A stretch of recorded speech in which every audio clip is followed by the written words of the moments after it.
That filters who gets to be an artist. And I think that kind of class restriction, the fact that it's not open to outsiders in the way that it was in Britain and in the US and elsewhere, actually damages the scene irreparably.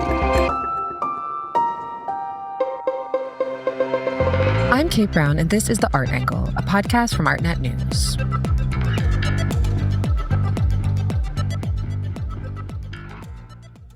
Few creative works ever manage to get the weird pathologies and unique characters of the art world quite right. But journalist and author Hari Kunzru's newest novel, Blue Ruin, is definitely one of those works. Set in the early stages of the pandemic, Kunzru's novel looks at how wealth and privilege function and fester in the art world. It's an astonishing and incisive exploration of the power dynamics and value creation in art by an author who has been keenly observing the art world's odd rituals for decades. Blue Ruin moves between lockdown in upstate New York, where some art professionals are hiding out on a very nice property. It then moves back in time to the optimistic art scene of the 1990s in London. Between these places, we follow Jay, a British artist, who does a grand gesture of quitting art in his 20s, only to find himself rammed back into the art world and the people who haunted it, all of which he had tried to leave behind. Originally from Britain and based in New York, Kunzru is the author of 7 novels, including White Tears and Red Pill. Blue Ruin is the 3rd of this trilogy. He's also a regular contributor to the New York Review of Books and the New York Times, and writes a column for Harpers. Kunzru also teaches in the creative writing program at New York University and is the host of the podcast Into the Zone. Hi, Hari. Thank you so much for joining me on The Art Angle today. And how are you doing and where am I finding you? I'm at home in Brooklyn and doing pretty well today, thank you. Fantastic. Well, I'm so very honored to have you on the show today to talk about your book, Blue Ruin, which was published in mid-May by Knopf and which we will have linked in the show notes. I'm excited to talk about the topics and themes that arise from this book, which in my opinion is a very sharp and poignant novel that examines how class and privilege are cemented in the realm of the art world in specific, and the systems of value that are created by artists and their artworks, but also their networks, patrons, dealers, and curators. I really have to say it took my breath away. It managed to explore so many latent issues around capitalism and identity in art and the cost of success. So I really appreciated this book, not to mention also its examination of the COVID pandemic. So we have a lot to get into today. So thank you for being here. Well, thanks for inviting me.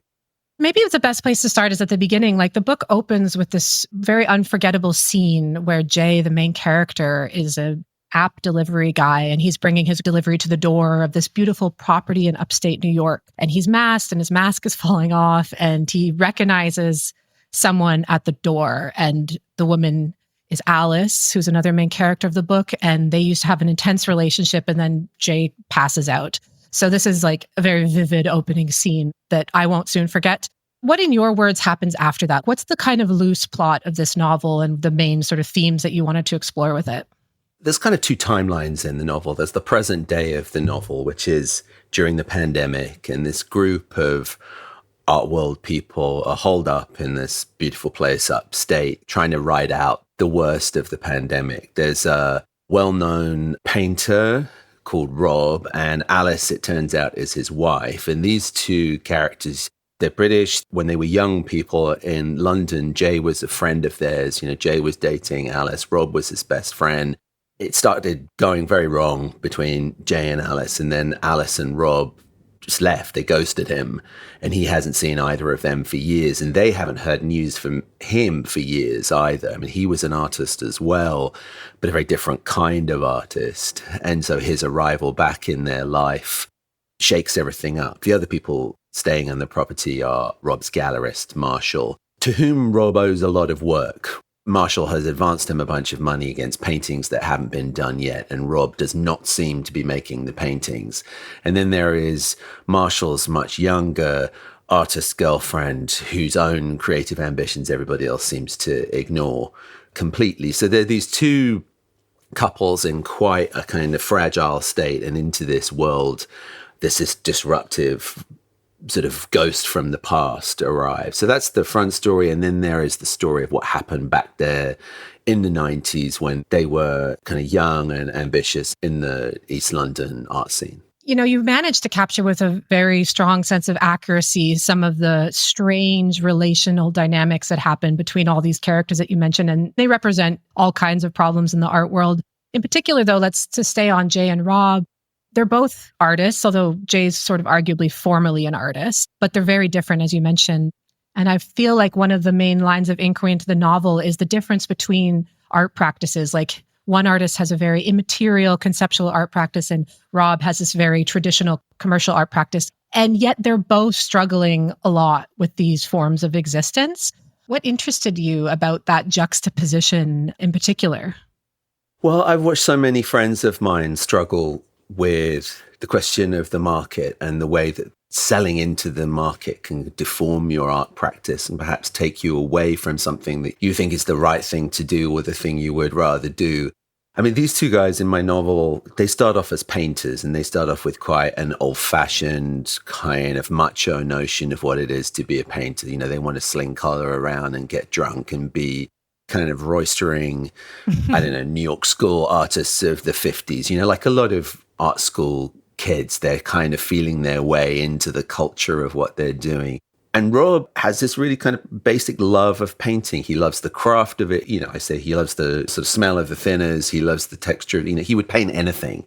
Whereas Jay is much more engaged, as you say, in conceptualism and in critical questions around what it means to make art and what it means to sell art. And so he falls away from painting and starts this much more conceptual, immaterial kind of practice before kind of gradually edging himself further and further out away from the mainstream art world until he kind of disappears off the scene. He kind of becomes one of these artists who refuses all the terms and conditions of the art world. So in a way, just their choices are implicitly critical of the other one. So there's this kind of frenemy dynamic between them in that they clearly have a deep kind of friendship in their 20s. But the break that Jay makes away from painting, Rob can't stand. And then that's even before all the other things come in with Alice. I mean, of the three of them, Alice is by far the most intellectual. She's somebody who wants to be a curator or a critic. She's the one who reads the theory books. And in their late 90s, early aughts world, she's talking about relational aesthetics and trying to frame things for the other two. I mean, Rob doesn't care about that. Rob just wants to paint stuff. And Jay takes on Alice's ideas, but in a way can't live in a kind of happy way with her, and their relationship becomes more and more toxic. All of the characters pay like a strong price for their roles that they play in the art world. And, it's interesting you bring up Alice as the most intellectual, because both of the female characters in this book are like really backgrounded, like their interest in art. And then there's just all this macho energy between Marshall, the art dealer, who's like stomping around on the property. So a lot of like problems that are still exist in the art world are really drawn into this book, which I appreciate. I want to ask you, you are a journalist and an author, as I mentioned earlier. What is your experience with the art world in particular? Because as you say, this book takes place in two different spaces of time. And one of them, as you mentioned, is back in the 90s in London, which I understand is a time in which you lived through the art scene.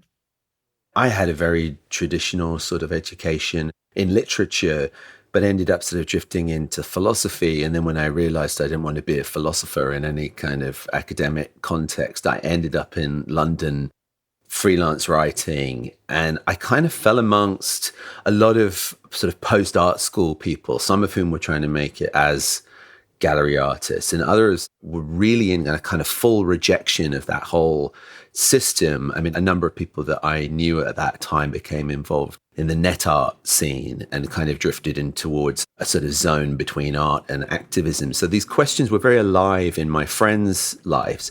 And I became, I suppose, a sort of spear carrier, a kind of background figure in the art scene of that time. I was kind of one of the people trying to get the free beers at the gallery openings. And then, as I say, the kind of training I had was very much a sort of critical training. Nothing in my background had sort of prepared me to try and make work of any kind. And what I wanted to do was write. I wanted to be an artist in that kind of vein. And so it was a really important part of my kind of education to be with my art friends and understand the ways in which they thought about their creativity, and in a way they'd been trained by studio art practice to kind of be able to draw out ideas and develop ideas and trust themselves as the source of their own creative possibility. And so it was a very important part of my life, and I have all the romantic feelings and experiences that we all do about wherever we spend our 20s, and had all those kind of early experiences.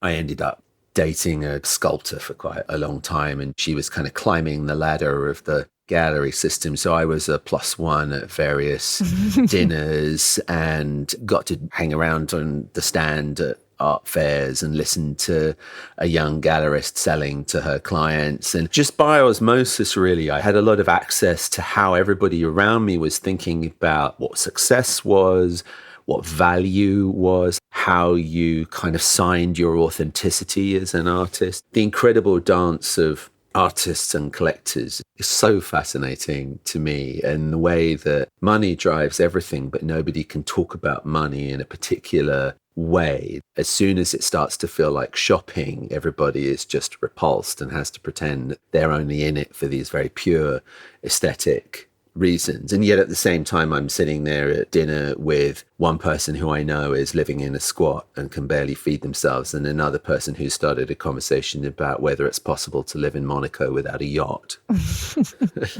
and, Yeah, I've been at some of those dinner tables, and it's an apt description. I think also the interest in keeping money out of the room is a way to keep the symbolic value of art really high. So if we pretend it's not just another luxury commodity, it can kind of soar to millions of dollars in the ideal scenario. So London in the 90s was a very specific time in the art world. You describe it in the book in full color. I'm curious, is there any autobiographical elements in it for yourself in terms of characters that maybe were inspired from real people that you encountered in London in the 90s?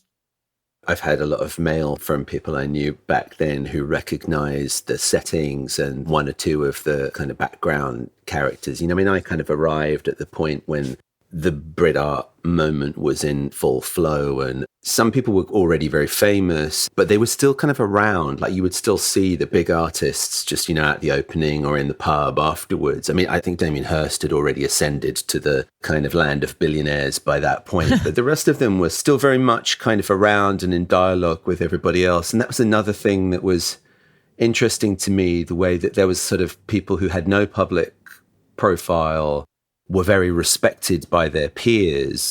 I realized that there were other kind of pecking orders other than the public, like who's done well, who's got a big gallery show pecking order. There were the people who actually counted were often quite kind of invisible to the public. In terms of the main characters, they're all composites and they're all kind of refractions of various people. There's no kind of Romana Clay element, but a lot of people who were around at that time, I think, will recognize echoes of, let's say, of various sort of scenesters. One is allowed to do that as an author, of course. So as you say, it was this British art moment. The YBAs, I guess, were around, as you mentioned, Damien Hirst. It was also this time of Tony Blair. It was before the war started. Oasis was around. Absolutely, yeah. They were probably out at the pubs too, maybe if you were lucky. But it's just interesting because reading this book from the purview of today, the London art scene couldn't be more different. Now, after this 14-year conservative tenureship, we're back to a Labour Party. Oasis is on tour again. So there's this desire to maybe go back to that time. And yet at the same time, I don't think that the London art world has ever been more stratified than it is. The wages for the Tate are so low that you couldn't live off of those salaries unless you had a backup pile of money somewhere. I'm curious how you observe that as a former Londoner. As you correctly point out, there's been a structural change in Britain, and art school in Britain was a really, really important social force in the post-war period, all the way up through into the 90s. It was a way for often working class people or people who didn't have kind of traditional academic background or chops even to kind of find their way into kind of cultural production. As everybody knows, that art schools produced all these amazing bands as well as artists and designers and so on. So yeah, it was a kind of amazing moment. 1997, Blair got in. We were very optimistic. Mrs. Thatcher came to power when I was 9 years old, and I was 27 when the Conservatives left. And so it felt like there was this sort of sudden window that opened up. I mean, obviously 9/11 and all the things that happened after that, Blair's support of Iraq, eroded that. But there was this very brief period just before the millennium when there was a real sense of change, and there was a sense of social mobility that feels very much the same as the way I've heard the 60s described in London, when, you know, there was the toffs and the crims and the artists were all kind of mixed up together. And that was what East London was like. I mean, there was this weird moment where there were about 3 pubs around Hoxton Square that people would go to.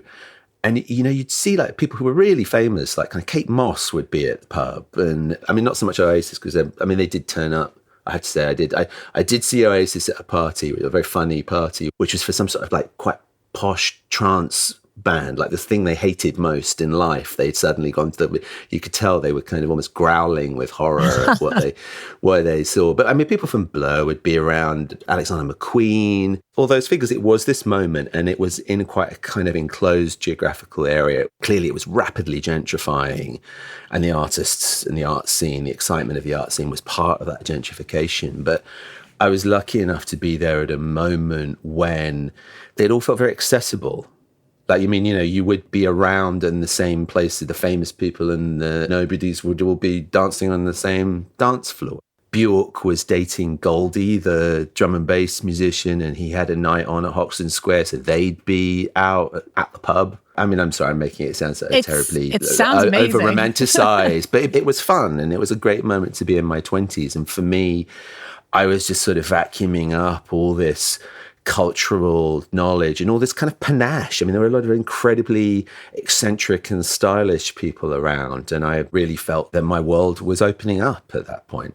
The way you describe it, it makes me envious that I didn't live in that time as a young adult. But nevertheless, I feel like there's a desire to kind of return to this glittery, gritty era of London. But as you say, it's become such an unlivable city. And in some ways, the art world hubs have shifted away from London, especially post-Brexit. What I meant to say about the art schools is that it was subsidized. I mean, people could go to art school without paying huge amounts of money. I mean, the amount, you know, everybody listening to this no doubt knows how expensive studio art courses are in the US. That's a filter. That filters who gets to be an artist. And I think that kind of class restriction, the fact that it's not open to outsiders in the way that it was in Britain and in the US and elsewhere, actually damages the scene irreparably. I think the best way that Britain could revive its fortunes post-Brexit is actually just, to be honest, what we used to call the dole. You used to be able to claim unemployment benefit very easily. For a while, I had my rent in a shared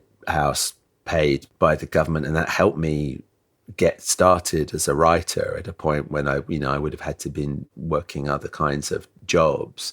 I imagine that's politically impossible. The idea of subsidizing the scruffy layabouts to be artists is not going to be a big selling point for many voters. But in some way, there has to be a pipeline that allows creative people from outside the upper middle and upper classes to join this world. Otherwise, it will become, as we've seen, it's careerist, it's safe. Nepotistic. It's hugely nepotistic, because nepotism is about the only way that you could, if you want to be a docent at the Tate, you have to have some other form of income. I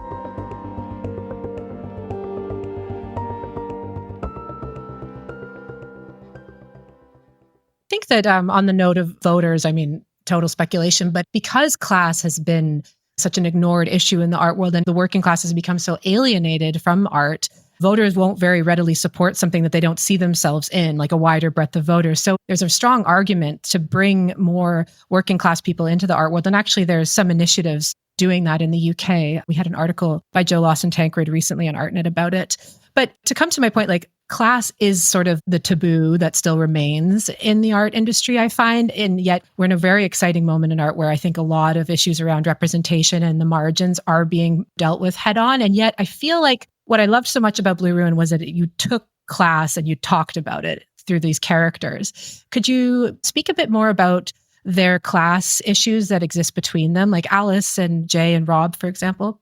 They all have very particular backgrounds. Rob the painter, he is one of these working class artists who's come through this British art school system and is able to make it. I mean, he ends up in the US. He's an assistant to a big roistering German painter for a while, but he's interested in money. He comes from no money and he knows what it is to be poor. So he loves to be rich. And that is something that forms the kind of art practice he has.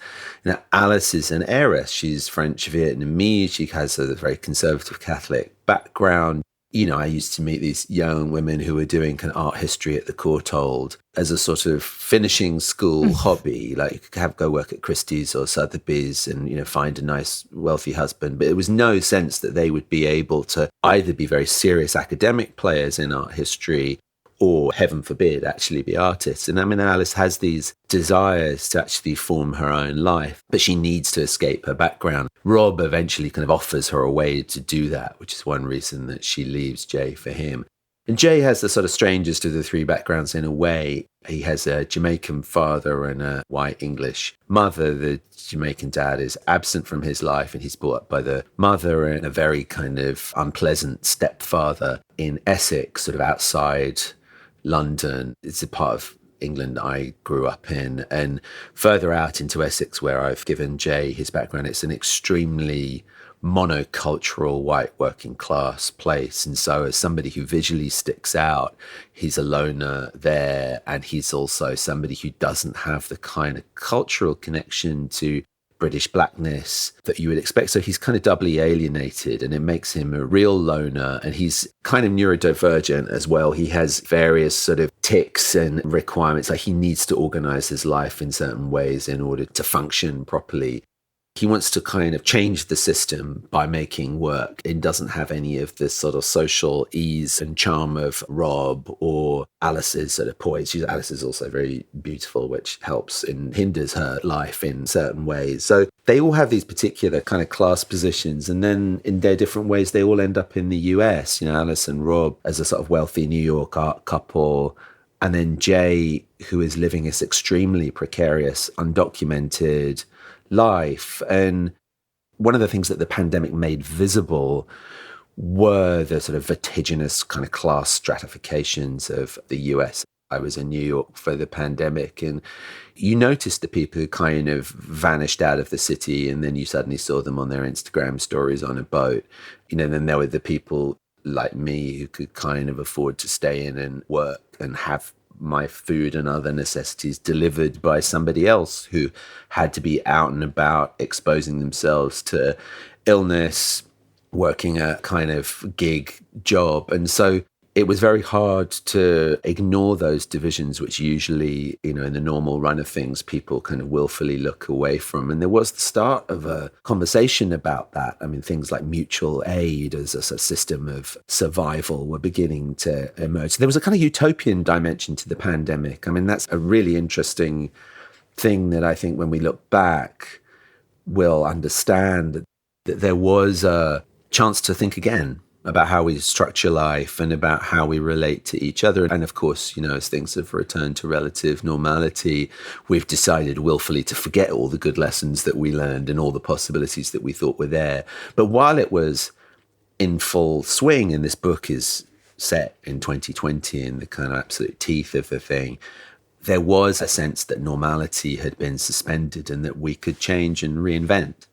And that's, you know, I think why the pandemic becomes a sort of perfect set to unfold the art world, because what you described, this like stratified class system that nobody wants to talk about, is exactly also what happened with COVID. I mean, there's now enough data. I was reading an article to show that like long COVID, you can almost draw it along class and race lines. And, you know, Jay, of course, he has at the opening scene of this book, it becomes apparent that he has long COVID.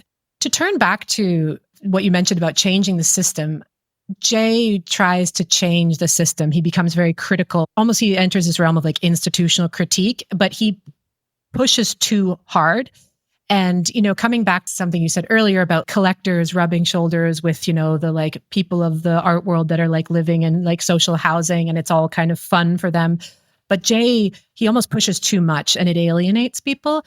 I think this is a really interesting subplot in the book that gets mentioned because there's a boundary pushing that people expect from artists, but there's also a sort of rule following. How did you research that? watching and doing. And yeah, the line stepping is so fascinating. The artist who can shock without forcing people beyond a limit. I mean, you think of the kind of prankster artist like Maurizio Catalan, who isn't necessarily political, but is all about a kind of mockery. Then there are the more serious sort of institutional critics. I mean, obviously sort of someone like Hans Haacke is the model that a lot of people think about. Maria, the painter, who has also done some very kind of confrontational things with collectors, has alienated some people by wishing to bring his own working class background into things. So the ideal positionality, I think, for most art world people is to be seen as being shocking and edgy without any of the terms and conditions actually changing. So it's a sort of performance of oppositionality without any actual commitment to making material change. And I think as soon as you start demanding material changes, that's when everybody shuts down. We've seen all sorts of things like the interrogation of board members of art museums for their business commitments. It was the Whitney board, wasn't it? And the tear gas manufacturer, those kind of things. The art world has never liked to look too closely at the sources of the money. And as soon as you press on that particular sore spot, you are likely to be ejected unceremoniously. I mean, for several years, I've followed the doings of the Zabladovich collection in London, where the husband has connections to the IDF, and the initial source of their fortune was partly arms manufacturing, and they become big players in the London art world, and a lot of artists have refused to carry on working with them, whereas other people criticize those artists because, with the withdrawal of this money and this generous patronage will make things harder. People don't have many opportunities, and so I've watched some people who are very happy to take the money wherever it comes from, and other people who find that impossible. I mean, there's no kind of clean hands position you can take. We live in a society, as they say, and we're always already kind of implicated by the situation. But, the art world in particular, with this kind of almost kind of co-optation of revolutionary rhetoric and its commitment to an extremely kind of conservative social order, is particularly fragile in this regard. Yeah, like representing the revolution while keeping the status quo intact is sort of the MO in some cases. To turn to like the 2020 part of the book, you put like a very specific timestamp on it, which I'd like to talk about. There's like this Me Too moment, and then there is a moment when one of the characters is looking at their phone, and I think it's the murder of George Floyd that they watch on the phone, and then it kind of just like passes. Just sticking with this idea of this elite liberal art world that is like sheltered away in this very luxurious home, and then you have the real world kind of like literally on fire outside in New York at that exact time. Can you speak a bit about the intersection between class and race in America and like what interested you there? Because it's something that you've explored in your other books as well. I wanted to have this sense of a real world and sort of pastoral fantasy world. It's a very old structure. I mean, you think of something like Midsummer Night's Dream. There's the real world over the city where ordinary things happen, and then there's the enchanted forest where you can magically fall in love with a fairy. The idea of this book is that these people have taken themselves away. They're in a walled garden. They're in a kind of paradise. They can afford to disconnect themselves from the larger things that are happening. And I wanted that outside world to sort of brush against them just very slightly. And so, yeah, Marshall's artist girlfriend, Nicole, who is a Black New Yorker, is watching the horrific video on her phone and expects a reaction from the others, and they don't give it. Mm-hmm. And that's so shocking to her. I mean, that's her done. I mean, she leaves after that, minor spoiler. But something that is so kind of powerful and personal to her can be dismissed without a second thought by her companions in this upstate place. And that's when she realizes that she's in a fundamentally different place. She's going to head back into New York, into the sort of maelstrom of the protests that took place in sort of May, June 2020. I remember being in the city then and living in Brooklyn. Somebody threw a Molotov at our local police station, and the NYPD had helicopters just in stationary positions all night, every night. So the windows are vibrating. Wow. You're really aware of this militarized presence. It was a very, very intense time. I mean, it felt quite apocalyptic. I mean, at that moment, New York was the global center of the pandemic, and it felt like we might be about to witness complete collapse. And the fact that there are other people who, not geographically very far away, but who could kind of press a button and just kind of move above this, it felt very profound. I don't know if you remember the hurricane that hit New York and then knocked out the power for all of lower Manhattan about kind of 10, 12 years ago. Yeah, of course. There's a famous picture of one lit up building in a mass of darkness, and that's the Goldman Sachs building. They're the only people who have their own power source and kind of keep the lights on. I mean, and there was a sort of symbolism in that. So I wanted to have this feeling of the pandemic kind of being all around the book, but not necessarily present in the book. I didn't want it to be a book which kind of ticked off social issues in that particular way, but I wanted this kind of unacknowledged presence or pressure outside this quite kind of personal story of these people and their relationships. How did you decide to write about the pandemic? Because I mean, when we were living through it, it felt so real. And then I feel like all the details that you bring up in the book, I almost like had forgotten about, like even just the pilled mask falling off the nose, which I mentioned at the top of the episode, like it was like harrowingly accurate. The thing that I really wanted to put in was just the way that the strings of the masks would eventually cut into your ear. Yeah. You get a little sore spot. I mean, I kept a diary. I kind of realized there was something about the nature of this experience that would be impossible to recall afterwards, that we wouldn't know. Because it was all about like what we believed at the time. I mean, you remember there was the moment when we were all bleaching our Amazon packages and leaving them outside because that was our best guess as to what might be happening. Gradually, we got a handle on what this was, what the kind of range of possible outcomes were.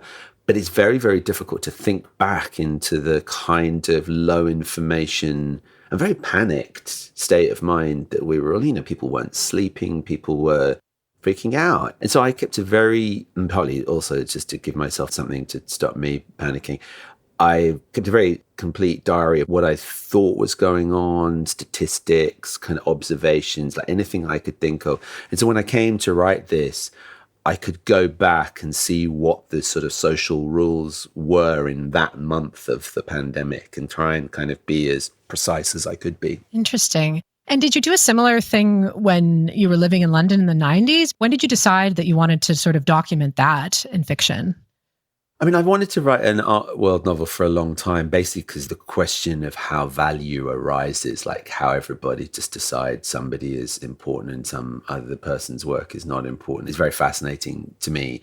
I tried a kind of couple of versions of it, and I was interested in what happens when an artist dies and the studio kind of gets locked up and people start kind of assembling a kind of picture of a body of work. Supply becomes limited, which is really like the best case scenario for an art dealer. Absolutely. So those kind of things were interesting to me, and I thought of stories around that. Then the pandemic just kind of swept everything away, and I realized I would have to write something that was kind of, I didn't want to write about the pandemic in the sense that I didn't want to kind of legislate what was done right and what was wrong and whose position was accurate and whose wasn't.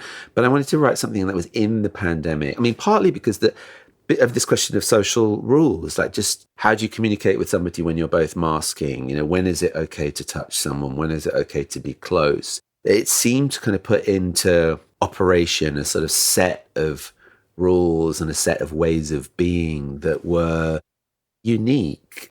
I'd already thought about a story about people who hadn't seen each other for a long time coming back together, and then adding into that the kind of difficulties of the pandemic in this group of people. Marshall, the gallerist, is particularly COVID anxious, I would say. He's fallen down a kind of internet rabbit hole of conspiracy as well. So there's that sort of frame around it as well. All these things that the pandemic caused between people was a really kind of good subject for a novelist. Yeah, it's very rich subject matter and you tackle it wonderfully.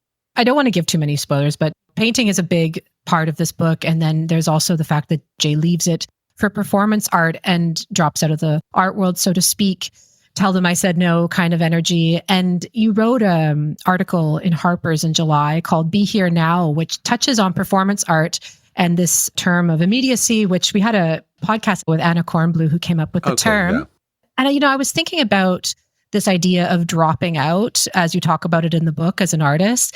And maybe we could just talk about that essay a little bit. But also, I'm curious, could an artist even drop out anymore when I feel like the whole condition of society right now is just anxiety about disappearing because of algorithms? Yeah, I think that's so interesting. What would refusal look like? I'm a Gen X person, and there was this notion of selling out that was part of the kind of cultural vocabulary when I was coming up. The idea that by engaging in certain circuits of circulation and you would be being inauthentic. There were certain other ways of making and circulating your work that would be better than others. And the idea of an outside to the market doesn't seem to really occur to people as a possibility now. I mean, there's a DIY aesthetic is not what it was, except as a kind of look. There's a sort of nostalgia for tape cassette recordings and zines and things like that, but there's a kind of cosplay aspect to that now. But whereas back in the day, those were considered the foundations of possibly of an alternative society.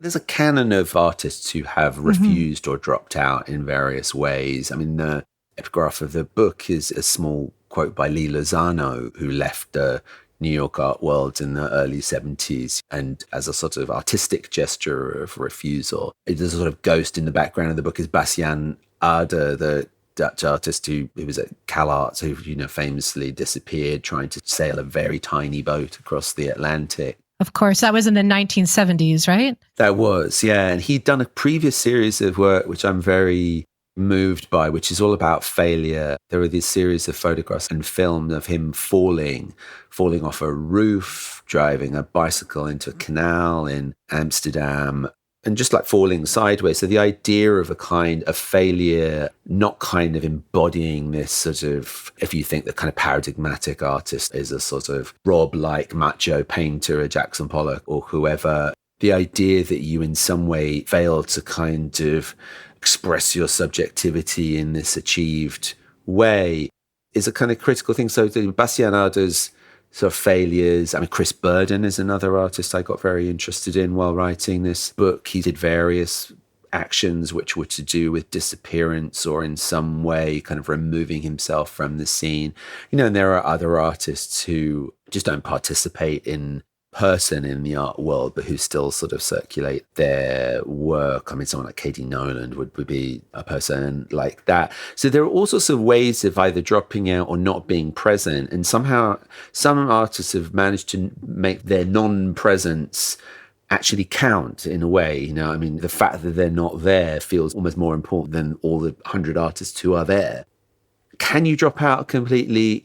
I mean, we've watched visual culture conform itself to the requirements of Instagram in a very strange way. Book covers, for example, have completely changed since book covers have to be legible on an Instagram grid. Like a painting. Exactly. It's the same thing. People are buying art off Instagram, and things have to be quickly legible. They have to be graphic. They have to work at a small scale. That's why in hardcover books, you get all these big text covers now. Because if you do a kind of subtle, small illustration, it's just not going to be readable on that scale. And also, in more profound ways, the algorithm cuts grooves down which we run, assuming that we're still free to find the things we love and to make our taste, whereas in fact we're being channeled in certain ways. So does the outside just look like silence and invisibility? Do you work in obscurity and then hope that some charitable archivist or curator kind of then makes a presentation of your stuff after you've gone?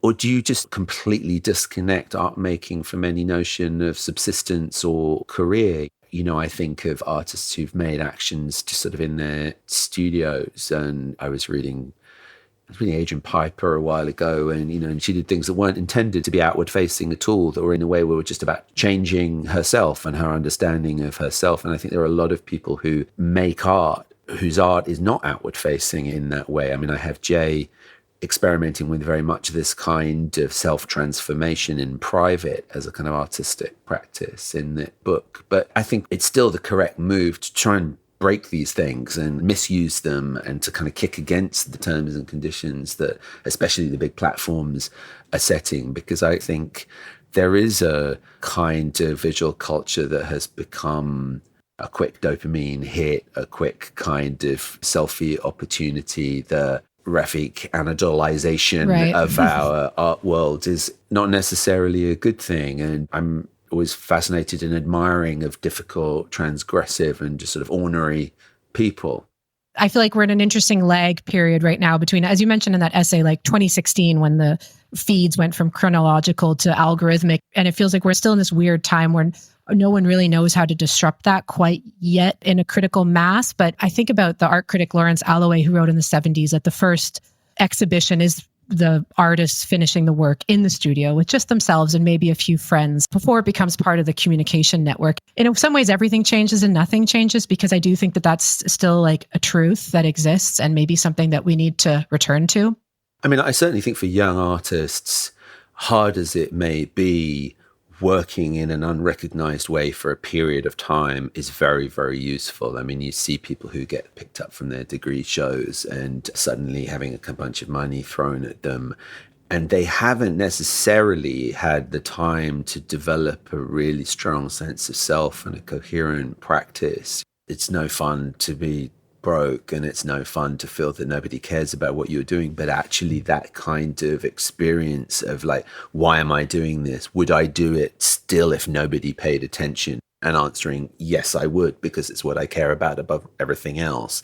That I think is very healthy for creative people of any kind. Mm-hmm. You know, obviously you then want to be recognized and to be able to feed your family. But the primary thing is to have a kind of a sort of weight, a kind of solidity to what you're doing that isn't immediately being like, oh, make me another one of those because the last one of those sold, or do this because you'll get likes and clicks. Yeah, this sort of dopamine reaction period that hopefully we can find a way to like not be as addicted to. To close out, you clearly have a deep understanding and a love of art, and yet a very skeptical view of the art world. I'm curious if you could tell us a bit more about what interests you about art, and if you also like the art world and you think it is a system worthy of repair or saving, or we should just do away with it completely. I love it all, I think, is the answer. I mean, I go through periods of time when I go and see a lot of shows, and then other periods of time when I don't. And there are times when I can walk into a gallery in Chelsea and just want to kind of spit, really, like it's some sort of large, pompous and empty item that is being showcased to be sold to some financier to kind of, you know, match the sofa in the loft. Mm. I kind of enjoy all the sort of social strangeness of the art world, but at the core of it is, of course, the work. I'm a fan, essentially. You know, I mean, that's one reason I wanted to write this book, because, you know, I wanted to have a chance to think about painting and to think about other kinds of art practice that are related to what I do, but are different. I mean, especially as a writer, you're necessarily quite a kind of verbal and heady sort of person, but there are artists who work by intuition and who work by in much more kind of tactile and intuitive ways that, you know, so trying to understand that as a non-intellectual kind of art practice is really, really interesting to me, because it's a bit foreign to my own mentality. So right now I'm in a period of being very nourished and engaged by art history. I don't know whether I know what's going on enough to have some sort of definitive take on the scene of late summer 2024, but, you know, I'll still be there trying to get a free beer at the opening. Well, I hope to see you there one day in person. Hope so, yes. It's been such a pleasure to chat with you, and everyone listening, I really can recommend Blue Ruin, which was such a poignant and powerful book. So thank you for writing it. I think we needed it. Oh, well, thank you so much for inviting me on. This is a really great place to come and talk about it. Thanks, Hari. Thank you. That's it for this week's episode. If you like what you heard, you can subscribe to the show on Apple Podcasts, Spotify, or wherever else you get your podcasts. Also, take a moment to rate and review us. It will help other listeners discover what we're doing. The Art Angle is produced by Sonia Manalili and Carolyn Goldstein. Thanks for listening, and we'll see you next week.